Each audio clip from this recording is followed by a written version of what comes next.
சிவகாசியில இவர்கள் ஆட்சிக்கு வந்த பிறகு எந்த ஒரு புதிய திட்டத்தையாவது கொண்டாந்துருக்காங்களா? இன்னைக்கு பாருங்க, திமுகவின் உருட்டுகளும் திருட்டுகளும் அப்படின்னு சிவகாசியில பட்டாசு தொழிற்பூங்கா அமைக்கப்படும். அமைச்சாங்களா?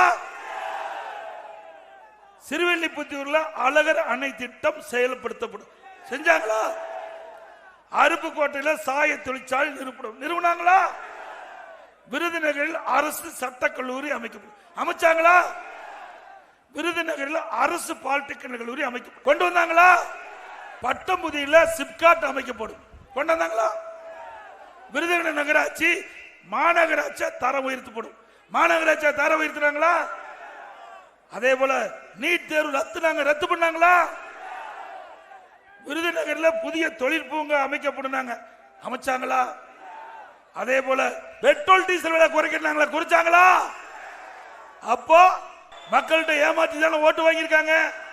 அப்போ 10 கோரிக்கையில ஒரு கோரிக்கை கூட நிறைவேற்றல அப்படின்னா என்ன மார்க் கொடுக்கலாம்? 0 மார்க் கொடுக்கலாம்.